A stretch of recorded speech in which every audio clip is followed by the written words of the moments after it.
Apa? Hujan api? Mana ada hujan api, bos? Guys, perkenalkan, nama saya Andi Kurniawan, saya kelas 10H absen 6. Sekarang saya akan menjelaskan materi sejarah mengenai kedatangan Islam ke Indonesia atau Nusantara.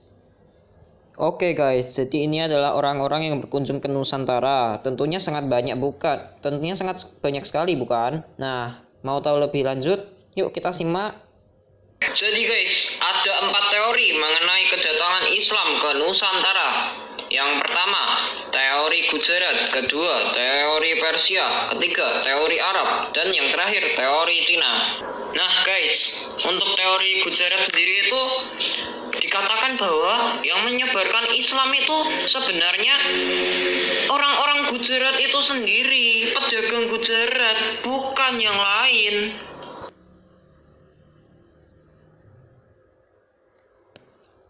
Oke, selanjutnya teori Arab. Nah, berbeda lagi guys.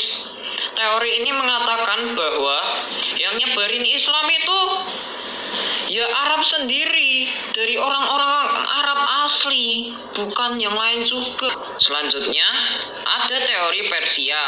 Nah, teori ini mengatakan bahwa Islam itu sebenarnya disebarkan oleh orang-orang Persia.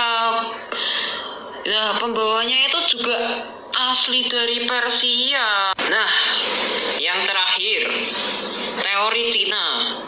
Teori ini tuh mengatakan bahwa sebenarnya Islam itu disebarkan oleh ya para perantau Cina. Soalnya kenapa? Cina dan Indonesia itu sebenarnya udah berhubungan. Sebelum Islam tuh ada, mereka udah menjalin hubungan. Jadi yang nyebarin itu bukan siapa-siapa, tapi ya mereka ini, para perantau Cina. Oke guys, sekarang kita akan membahas mengenai latar belakang kedatangan Islam di Indonesia, di Nusantara. Nah, apa sih latar belakangnya? Nah, yang pertama ini adanya perdagangan.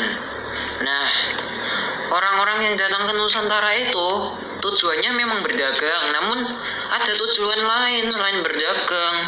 Nah, karena mereka agamanya Islam, maka mereka juga dikit-dikit menyebarkan agama Islam gitu loh. Selama ada kesempatan, kenapa tidak? Oke, yang kedua, adanya perkawinan.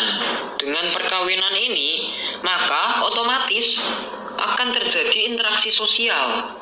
Dengan adanya interaksi sosial tersebut, maka Islam akan berkembang.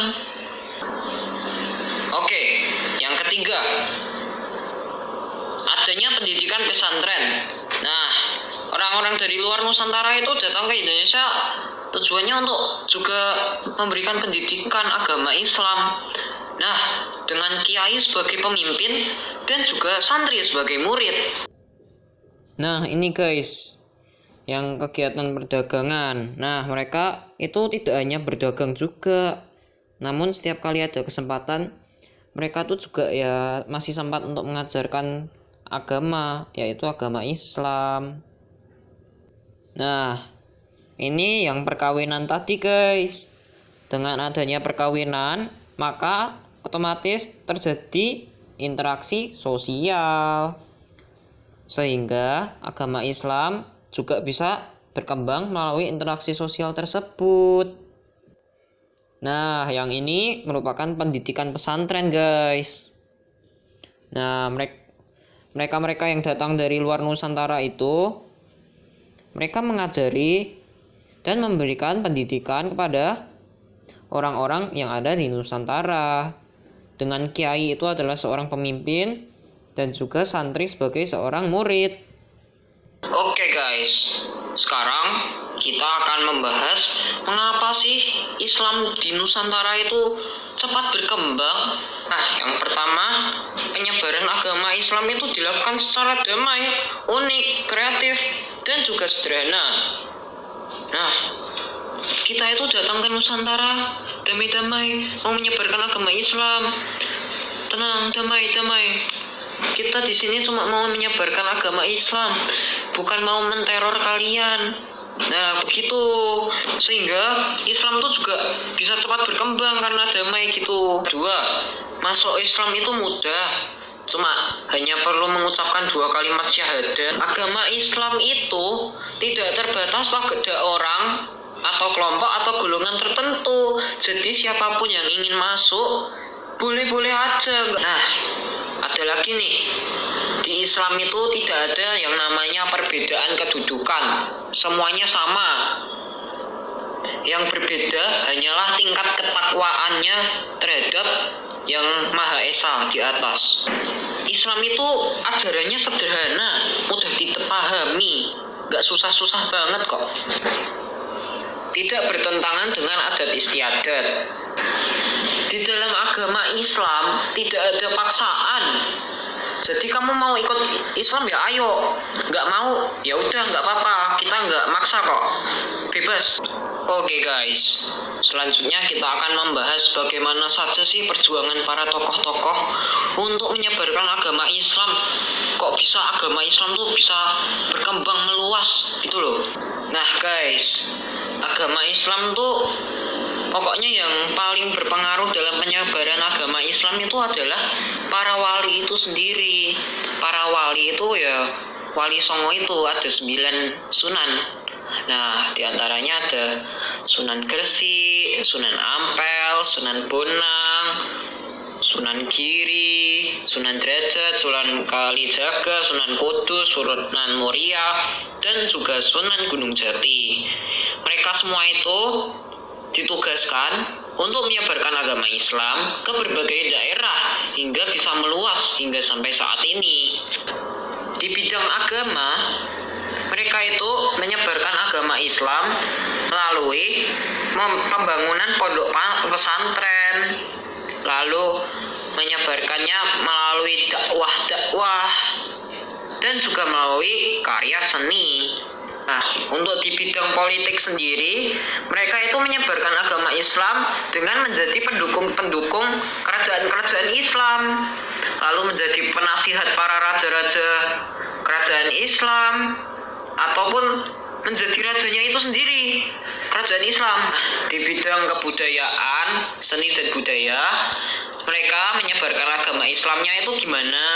Nah, mereka tuh mengembangkan kebudayaan setempat, dilakukan melalui akulturasi ataupun asimilasi, disesuaikan dengan kebudayaannya juga, yaitu kebudayaan Islam. Oke guys, sekarang kita akan membahas mengenai hambatan penyebaran agama Islam di Nusantara. Yang pertama, hambatannya itu adalah masyarakat di Nusantara itu masih kental dengan pengaruh agama Hindu, sekental susu kental manis. Yang kedua, masyarakat di Nusantara itu juga masih percaya kepada kepercayaan animisme. Yang ketiga ini, orang-orang yang gak setuju tuh menentang agama Islam. Mereka melakukan seperti serangan-serangan fisik karena mereka tidak setuju dengan adanya penyebaran agama Islam di sana. Baik teman-teman, sekarang kita akan membahas bagaimana strategi para tokoh agar agama Islam bisa berkembang di Nusantara. Yang pertama, mereka menggunakan media wayang sebagai media dakwah untuk menyebarkan agama Islam. Nah, seperti ini guys wayang-wayangnya. Bagus kan bentuk wayang-wayangnya, menarik pula. Yang kedua, mereka menciptakan berbagai macam tembang dan musik-musik yang berasal dari alat musik gamelan, sehingga masyarakat di sana itu tertarik. Nah, dengan musik-musik gamelan itu mereka mengadakan berbagai macam perayaan, serta diiringi dengan musik-musik yang berasal dari gamelan, misalnya perayaan hari lahirnya Muhammad SAW. Nah, selain itu mereka juga memberikan berbagai pendidikan Islam dan juga mendirikan pondok-pondok pesantren. Nah, yang selanjutnya mereka juga memberikan berbagai macam teladan melalui akhlak mereka, seperti menolong sesama, membantu yang membutuhkan, menolong yang tertindas, dan masih banyak yang lain. Baik, sekarang saya ingin menjelaskan mengenai nilai-nilai hidup yang saya petik dari materi yang sudah saya jelaskan ini. Nah, dari materi Kerajaan Islam di Nusantara ini, saya belajar beberapa hal. Semacam nomor 1, pantang menyerah, seperti para tokoh yang ketika ditolak mereka bukannya menyerah tapi tetap terus berusaha. Nah, sama seperti saya ini. Saya mengambil nilai hidup ini pantang menyerah. Ketika saya menghadapi kesulitan, saya harus tetap berusaha mencari jalan keluarnya agar bisa mengatasi masalah tersebut. Nah, yang kedua, memberi teladan yang baik seperti berbagi pada sesama, membantu teman, dan masih banyak hal lainnya. Yang ketiga, saya juga belajar untuk sabar. Nah, ketika ada orang yang berbuat salah, kita tetap sabar. Ketika kita ditolak, kita tetap sabar dan menerimanya dengan lapang dada, dan kita tetap terus berusaha terus. Nah, yang terakhir, tetap tenang. Bila kita menemui suatu hambatan, kita tuh jangan panik, tetap santai, rileks, tenang, dan jangan takut. Terima kasih. Nah, sekian penjelasan dari saya, guys. Mohon maaf apabila ada kesalahan ya, guys. Terima kasih. Salam damai.